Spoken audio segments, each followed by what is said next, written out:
Okay. Hi. Um, Hi. I'm Sabrina. This is Bodhi. Where's Greta? Greta, wanna come say hi? That's Greta. And I'm the owner of Radiant Lotus Yoga. I've been teaching yoga since 2011, and I recently had to leave the studio for the winter, and I've been looking for ways to connect with my students and to continue to serve the community while I'm away. And the new year inspired me to get started recording some videos for you. I'm going to try to record a lesson a day. It may be a short lesson, it might be a longer practice. It'll depend on the day and the influences and what's going on, but I'm gonna try to record a video of some sort to connect with you once a day this year. That's my goal. I'm not actually very big on goals. I was very goal-oriented and very driven and very self-sacrificing as a child and growing up, and it burned me out, and it caused a lot of harm to me. And I think a lot of people are in that position of realizing that the way that they've been raised to sacrifice actually isn't having a great payoff for them. So yoga helped me transition into a practice of rest and being gentle. And so I hope that this invites you into a new practice, whether it is following along with me. Maybe you want to join me each day. Maybe it just inspires you to start something of your own. The theme of today's practice is beginning. Today is January 1st, 2025. And like I said, I've been trying to record videos for a while. It's been in my plans for a while. I love to say that planning, or I think it's a quote that I'm not sure of the author, but it's planning is essential, plans are useless. So my plan to get started just never pans out because there's always something, the space isn't clean enough, or I don't know, whatever. There's so many reasons that we have, and a lot of them are valid. Sometimes it's not the right time, and honoring those fluctuations in our life is really a part of this practice. And so I'm going to be gentle with myself, and if it will cause harm, I'm going to practice boundaries, and we'll use that as a teaching tool too. But I'm going to aim for a video, 365 videos this year. There's another quote that says, shoot for the moon, land among the stars. So even if I get 100 videos out, I think that's going to be better than not starting at all. So thanks for coming along with me on this journey. Welcome to my space. This is one of the reasons, one of my excuses that I haven't started is that I'm in this little tiny home on wheels, and it's tight in here. I don't have a lot of space to roll a mat out and have a full practice myself, but I think a lot of people are in that situation where they might not have a really ideal space for an asana practice. Asana is the word for postures, or the physical practice of yoga, which is one component that we'll explore. And so I'm going to show you adaptations for different spaces and whatever works for you. Today I'm going to show you a practice that can be done laying on your back or sitting. I'm going to offer ways to find comfort and a healthy way to lay or sit, depending on whether you want to be in a chair or if you want to sit on the ground. I have some props that you might have, you might not. You might just find some towels or some clothes or pillows, anything that you can find to help give your body support. These blocks are nice just because they're soft enough that there's like a little cushion, so they don't hurt your joints very much, but they are firm and they're solid so that they give you boundaries for your joints, so that, for example, I have hips that don't quite sit in the same place. They want to display a little bit, and so the blocks help my sit bones find a neutral position where both hips can start to move towards a healthier, more balanced space. You might find support helps you do that as well.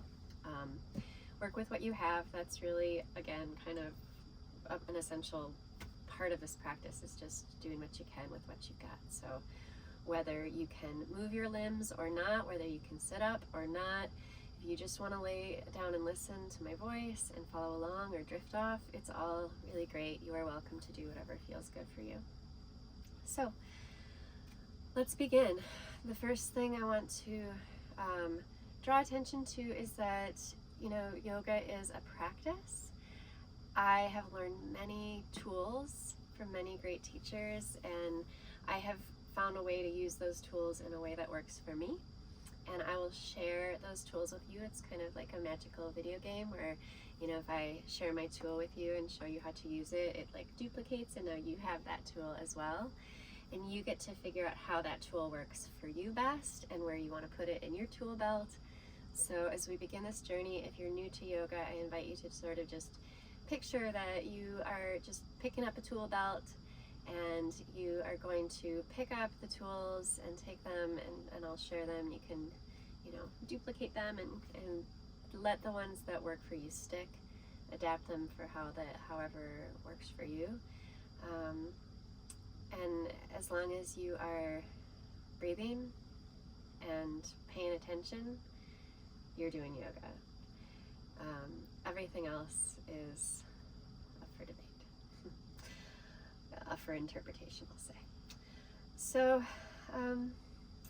there's a quote. I'm going to try to have a quote for you in the beginning and end of each practice. So my quote for today is from Zig Ziegler. He said, "You don't have to be great to start, but you have to start to be great." Pardon me for referencing my notes over here. I want to make sure I give you all the important stuff. So again, you don't have to be great to start, but you have to start to be great.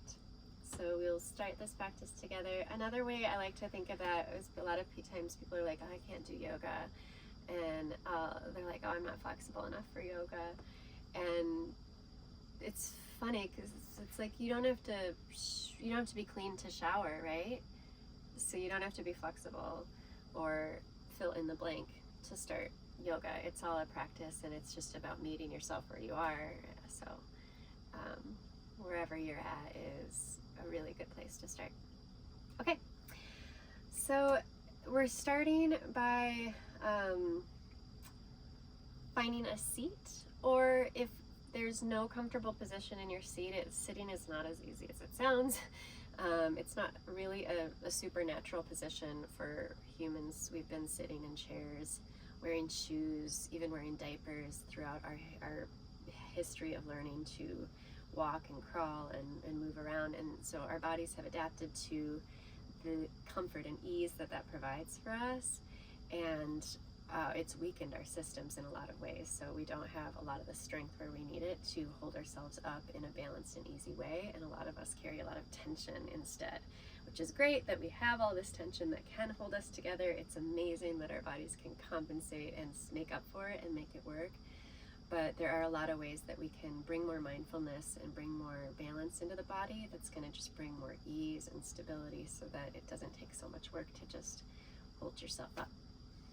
So if you want to find a chair, that's a really good place to start. I think most people are going to be most comfortable just starting in a chair because, again, we've sort of been practicing that all our lives, and your body may have already adapted to that, starting by trying to sit on the floor or sit in a cross-legged position. I'm hypermobile. You may never want your body to bend this much, so don't think it needs to look like me at all.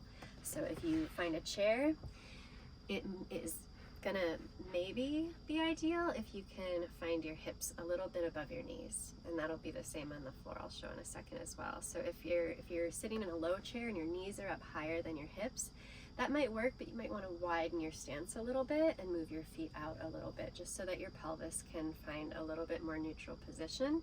And if it's still tipping back, if you kind of feel like it's hard to sit upright, that's okay. That's probably most of us, again, because we've been sitting in chairs and all of those things that sort of weaken our strength. It can be really challenging to find what is considered a neutral or healthy position just because our body has strengthened in a different position. So as we release some of that tension that holds us in those shapes, will start to find it easier and easier to find an upright position, but don't worry if that's not you today. So just let your body find where it can. If you need to kind of tilt back, go for it. You can hold on, you can slouch a little bit. Don't worry about being in perfect alignment here quite yet. You might find an easier flow of energy. You might feel more benefit once you find a longer posture.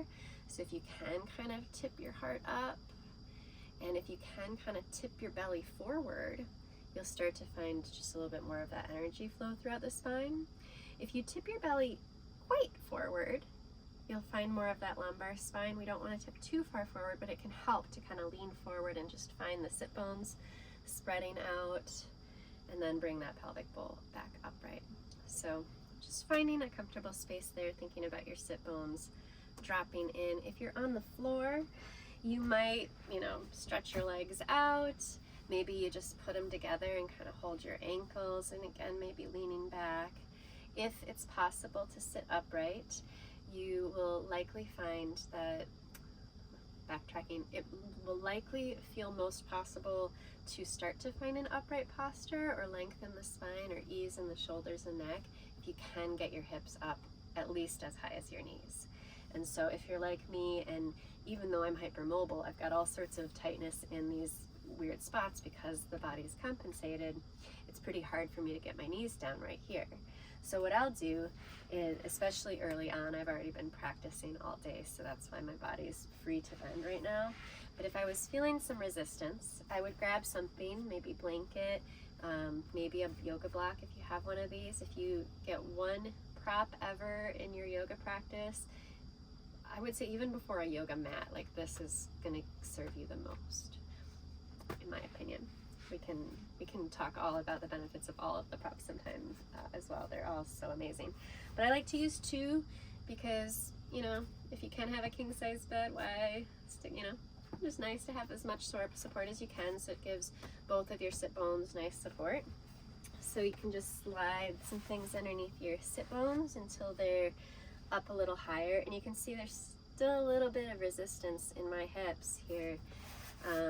And because we're not unless you put your feet right together in the same place, the hips are gonna be shaped a little differently here.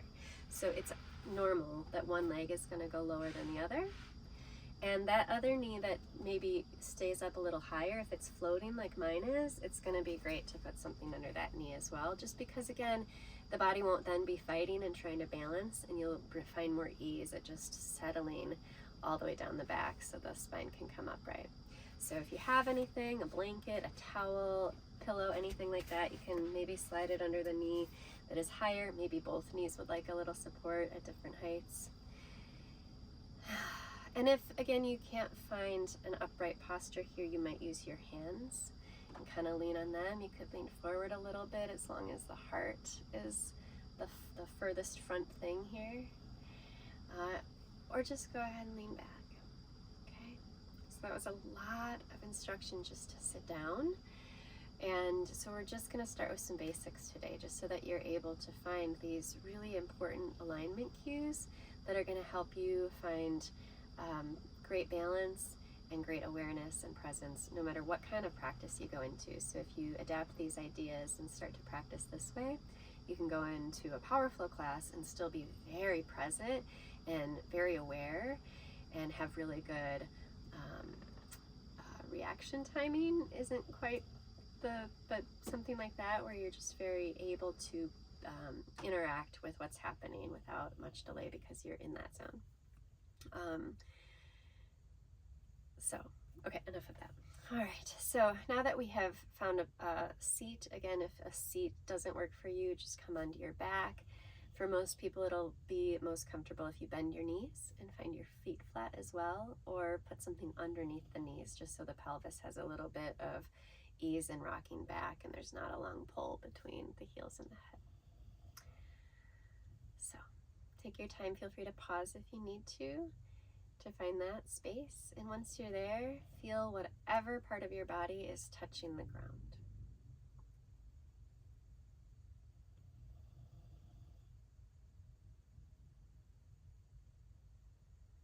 Just notice those spots. Maybe it's the back of your head, your hips, your shoulders, your feet. Maybe it's your sit bones. Whatever's connecting, whatever is being supported, just kind of scan from head to toe and feel those spaces. Feel that support that is there. And anywhere that you're able to, see if you can just invite yourself to drop into that support and receive it. Just let yourself take it in, so that you don't have to hold yourself up anymore. You don't have to hold any shape. Just let everything get a little heavier.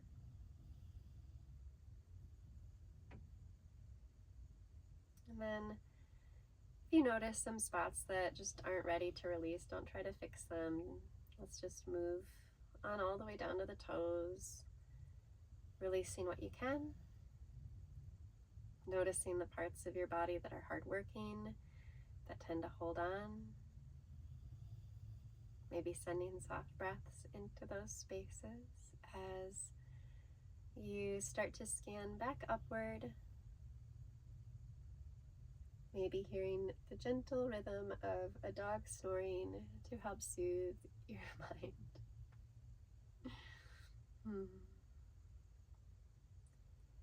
So bringing the awareness back up towards your head, into your jaw if you can.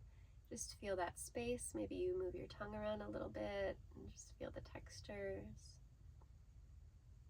Maybe you let your jaw open a little bit and move around.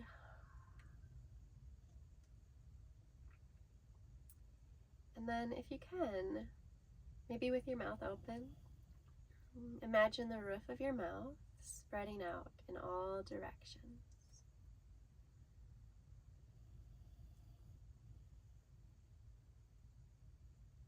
Letting your eyelids and your cheeks and your ears drip heavy. You might even feel your neck and shoulders start to soften just with this simple awareness. And if you find that your jaw clenches or you're not able to feel any change there, don't worry. Again, this is something we maybe have been practicing for a long time, this clenching of the jaw. Many of us hold ourselves upright with that jaw. Many of us hold a lot of emotion in that space. And so just let out whatever you can. It's all welcome. And then the third fundamental here, the third step in grounding and releasing, and finding our breath. Finding the breath is the third step. So forget about breathing for a moment. Just find the next exhale whenever it starts. See if you can follow it and let it all the way out. If you notice there's a little catch and you want to start to take an inhale in, that's fine. Let it come. But then just keep practicing letting the exhale out as much as you're able to, softly, not forcing it. Noticing if you have a habit of jumping into that inhale before you've released all the breath, kind of interrupting the exhale. And see if you can just continue to practice allowing the exhale to happen.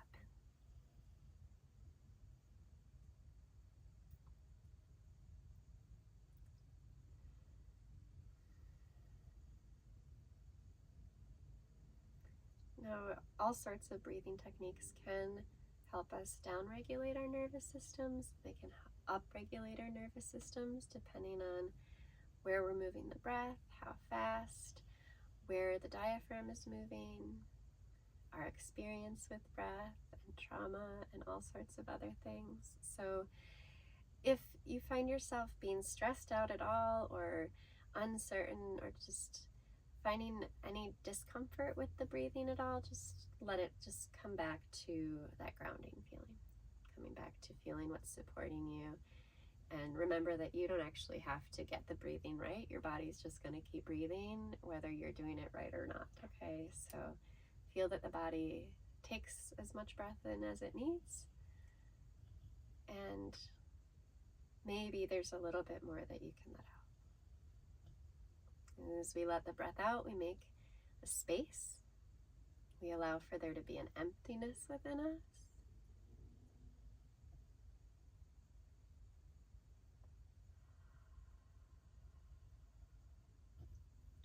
And in that emptiness, there's this force created, a vacuum that draws the next inhale in, yeah? So you might feel that the inhales actually become stronger and fuller even though you're not putting effort into them. And you're not putting effort into exhaling, you're just allowing it. It's kind of a practice of not taking action, not doing anything.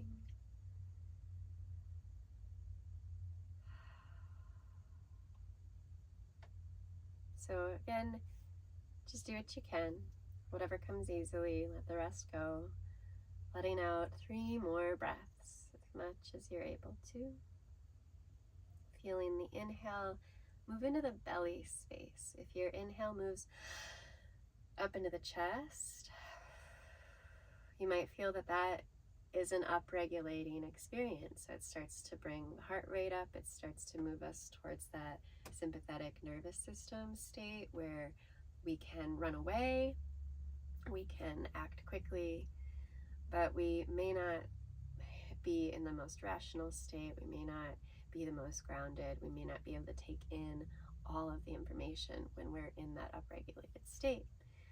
And so letting that exhale out just as much as you can again.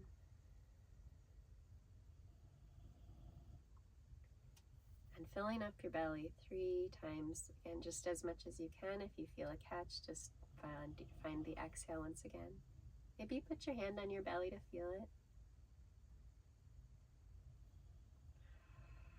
You might make a little sound with your exhale, like you're fogging up a window. Kind of sounds like if you put your ear up to a seashell.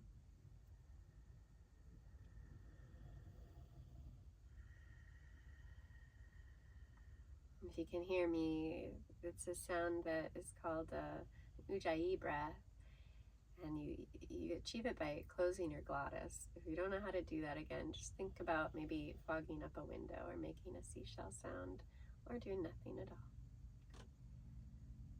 So those are the 3 fundamentals. Again, we ground, letting the body receive support. We give up our fight with gravity. We find the roof of the mouth releasing, and then a full exhale. These are the 3 fundamentals of alignment yoga, which was created by Scott Anderson, and it's a really profound set of tools and practices that I found pretty life-changing for my body and my mind. So that's the yoga you can do anywhere. Now that we have fully arrived into our bodies, we are going to just do a little bit of spinal warm-ups. Let me just check my notes here, make sure that we get it all in. So if you are on your back, you could either maybe try finding a seat or head to your hands and knees. If you want to stay on your back, I'll give some ideas for that as well. I haven't thought of any, but we'll figure it out. That's the name of the game with yoga, is figuring out what works for you. So if you want to stay on your back, what we're doing here is starting to find some forward flexion and back rolls. So you might just start by tipping your pelvis up and down, just finding some spinal rocks if you're on your back. Eventually you might pull your knees into your chest and then stretch out and maybe even lift your chest if you're able to. So finding forward curls and back curls.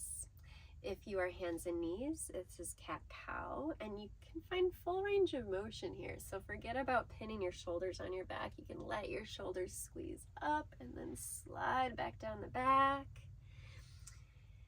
And if you are on hands and knees, spreading the hands all the way out, not letting the weight roll into one area of the hand, finding as much as that connection. You have 14 joints in your hands, or 14 knuckles, probably more joints than that. 14 knuckles in each hand. You have so many joints, or bones, like half the bones in your body are in your hands and feet. So if you can imagine all of those bones dropping in and receiving that support of the ground, that is really helpful when you're on hands and knees. Or you could put your elbows on some blocks or come down to your elbows, though that can make it tricky to open the chest. So maybe putting your elbows on a couch or even a countertop can give you that mobility and that space that you need. And if you're in your seat, you might have a little more flexibility, though it can be tricky to get the pelvis to rock forward. So you might start by leaning forward, just seeing how much mobility you might find in the hips. If you're hypermobile like me, you might not push it. So we're just getting all the bones and all the joints moving a little bit and letting the spine move in all 6 directions, forward and back. We're going to get to side and in rotations. So as you are moving, wherever you are, whatever position you're in, can you let that motion travel up the spine? So keep the pelvis rocking forward and back, tailbone tipping and releasing out, and then moving the bones above that in that same motion, so that your lumbar spine and your belly, your low back and your belly start to move forward and back. Starting to sync this with your breath. The next time you tip forward, let a nice big inhale and stay there until that inhale is all the way in.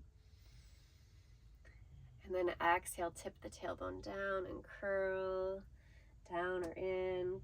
Maybe bringing knees in if you're on your back. So adapting this again to whatever relationship you have to the floor. You can always find some version of poses in whatever way that works for you.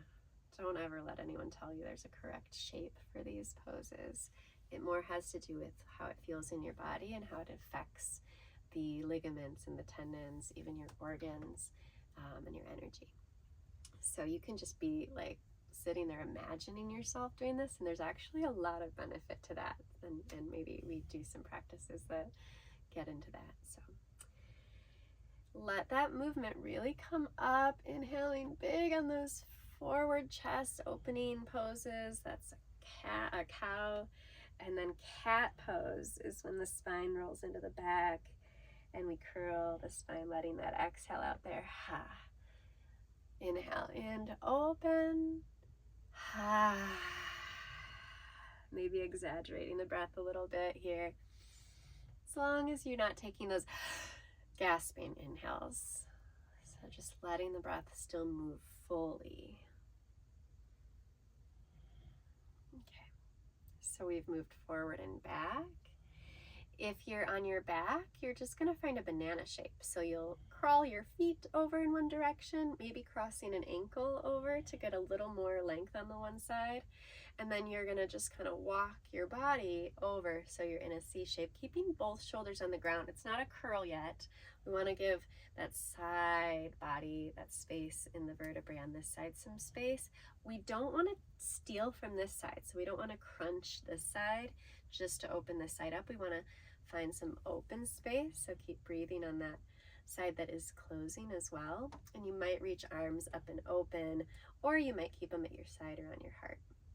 If you're on hands and knees, you could open an arm up and then bring it down and under, so it would look something like this. If you're not sure what to do, you could just kind of lean back to your seat. That may actually be a little safer option, but some people like to take that thread the needle shape where you're on your hands and knees and you slide that arm under and the face and the shoulder go down towards the floor. I don't love that one. It makes my neck kind of funky. So even if I was on hands and knees, I would come back to my seat where we will take a simple stretch. And I don't want to lean over, so I don't want to disengage from my hips here. That's actually just more hip dysplasia than it is releasing through the spine. So I'm going to really keep my right sit bone or one sit bone rooted down. The opposite arm, I'm going to reach down, but if I have to lift that hip or kind of fold in and crunch this side of my body in order to connect, then I need more support. That's a sign. That's not optimal. Who wants to crunch more of our bodies, right? So I'm going to find a way to support that hand so that I can keep my hip there grounded, keeping space on the closing side. As I breathe space into this side, it's tempting to want to open the chest, but for this one, let's just reach the arm up and find length around that whole side of the body, rooting down through the sit bone if you're in your seat. Oh, I totally got this confused. I did a twist if you were on hands and knees. That's okay. I'll switch it around next time. So keep doing what you're doing for another couple breaths. Maybe take your time with it. You can always pause and take more time. Add a little movement if you like. Now you can let your chest kind of roll around, let your arm dance, whatever feels good. Maybe you're rolling up on your back again. Slowly come back to the center. Don't rush to the other side. We just moved a lot of different joints. So let them meet in the center again. Feel both of your hip bones or sit bones. Feel your shoulders getting heavy. And just take a nice long breath all the way down the center of your body.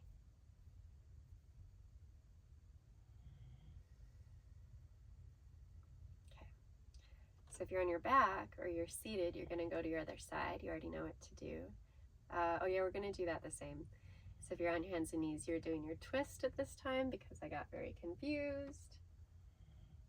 And we'll switch it around next time. Whatever direction you're going in, you're just doing your other side. Being mindful, this side might need different things than the first side. So you might need more props. It might not behave the same. Don't try to force them to be the same. Our two sides are different. And we're not going to try to make them be the same.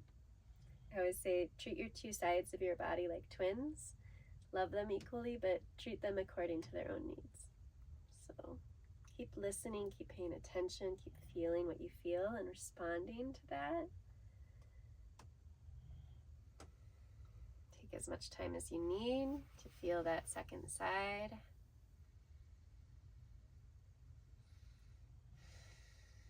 You might add some movement, dancing the arm around, letting the heart turn in different ways, just letting there be some fluidity.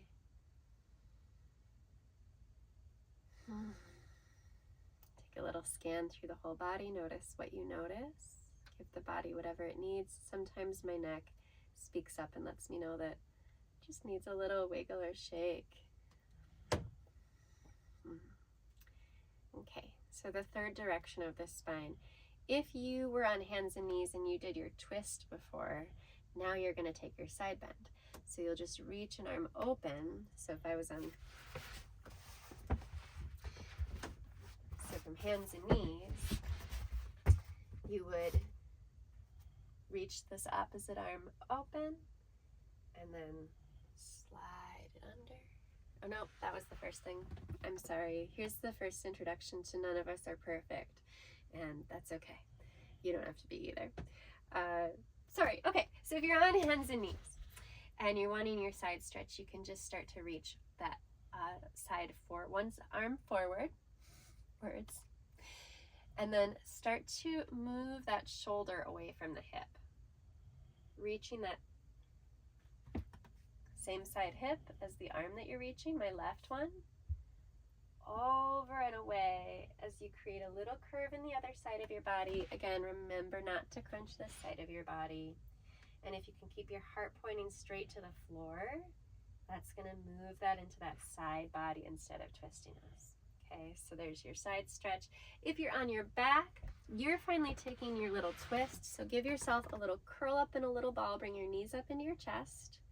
And then you're just going to roll your knees over onto one side, stack the knees up on top of each other. That's more important than getting your shoulder open. Don't try to reach your shoulder to the floor. That's going to move this into places that are already flexible rather than moving the twist along the entire spine and into those sticky spots where you want more mobility, okay? So focus on keeping your knees together, hips on top of each other. This is if you're on your back, you're curled up in a little fetal position on your side, okay? So imagine me on my side here. Imagine this is the floor, right? And I'm curled up in a little ball. And so now keeping my knees together, rolling open. And notice I'm not taking my arm back behind my body. I'm not stealing from this side of my body just to open this. I'm focusing on rotating that rib cage around my vertebrae, moving those little intervertebral muscles into a little stretch. So it might not look as impressive as you want it to look, but this is actually really hitting some very important, very tight places rather than just making it, you know, practicing where you're already flexible. Performing isn't going to get you anywhere positive in this practice. So let it be simple. You might find there's a lot there. Reaching the arm out of the shoulder. You might turn your palm up wherever you are. Take a big breath into the belly if you can. Let it all out. And you might take a few more breaths there. This can feel really, really powerful in a lot of ways, maybe especially after New Year's. Twists can be great for our digestion. When you're ready, find your way back to your center, releasing from wherever you are. And I just showed what we would do on our back, but I essentially did the same thing in our seat. So hopefully those of you who were sitting caught that and followed along. Thanks for being with me on my first video. I'm obviously not getting this perfect, but the nice thing is you can rewind if you needed to see that again. And I came up on my knees, so if you were on your seat and you need a change, you can always do that too, but that could have been done in either sitting position. The idea is we're twisting hips away from the chest. Okay. Let's all take a big exhale together.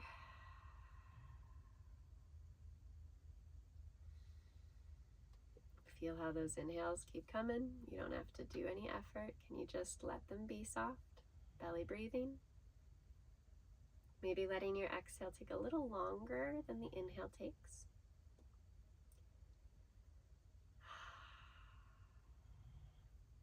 That's it. We did a little introductory practice of setting a theme or setting our intention for the practice. So just focusing on beginning, even when things are scary or you have plenty of reasons not to do them. Sometimes just getting started, just, letting people into your mess and showing up anyway can be really powerful. So thanks for beginning with me this new year. This beginning practice, this is a warm-up. This is a beginning. This is an arriving into asana or mat practice or into meditation. Maybe just that was enough to work out all the kinks in your body and all your energy, and now you're ready for some stillness. And I'm going to make a lot of other videos walking us through some really restorative practices. So maybe you click into one of those now. Maybe you're ready for some invigorating practice, and I'll give you some of those. And I'm also going to bring in some astrology, different themes throughout the year. I want to bring in the yamas and the niyamas, teach about the kleshas so that you can really learn about other aspects of the yoga practice that make it really profound. It's why this is something that has endured thousands of years, so they say. And so it's not just a physical practice. So I want to share more of that, but each day we'll do something where we move our bodies, and you might keep coming back to this video, this introductory, this beginning, because every time we step onto our mat, it's a new beginning. Yoga brings our awareness to the fact that every time we take a breath, it's a new beginning. And every time we release a breath, it's a new beginning. And when we start to be more aware like that, we actually experience a lot more of our lives. We can be more present. We can go from reactivity and from habit into responsiveness and intention and choice and freedom.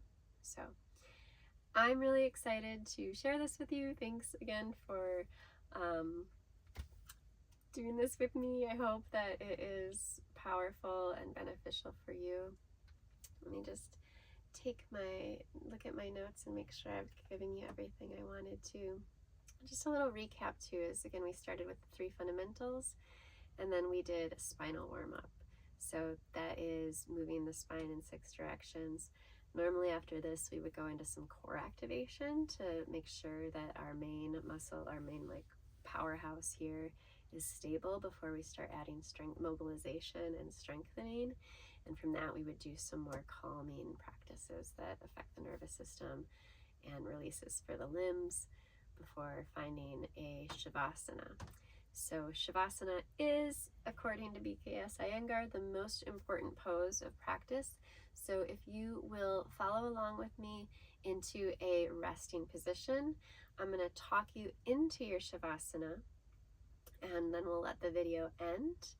And you can lay there as long as you want. I recommend 10 minutes. So or maybe I'll just let this keep recording for 10 minutes and you can watch my dogs just so the video goes that long. But ideally after any, I don't know, any mat practice, I was taught it's a good idea to spend 10 minutes in stillness. It doesn't matter if you're fidgety or your mind keeps moving. If you think you're really bad at stillness and you just can't sit still, that's all the reason more to practice. And it doesn't matter. You're not here to achieve anything. No one's watching. There's no grades. So a practice where you fidget and move around 100 times and then you notice and you come back to stillness, even for just a breath, is wonderful. Okay, so just let yourself do whatever works, do what you can, and keep practicing, showing back up, being present, feeling the support that's beneath you, wherever you are, whatever is holding you, whatever you can lean into, whatever you can give up. Let the roof of the mouth relax, and let yourself exhale. Take it all in, let it all out. Closing with a quote for the coming year, for whatever new journey you're on, whatever you're starting, beginning. This is an unknown quote. If you know who said it, please share with me in the comments or wherever I'm sharing this video. So it says a strong woman, but I'm going to just say person so that everyone can relate to this. A strong person knows they have the strength for the journey, but a person of strength knows it is in the journey where they will become strong. Thank you so much for practicing with me. It's such an honor to share this practice and to share time and energy with you, the light and the love and everything else in me sees and honors and is in awe of all of that that's in you. Thank you. Thank you.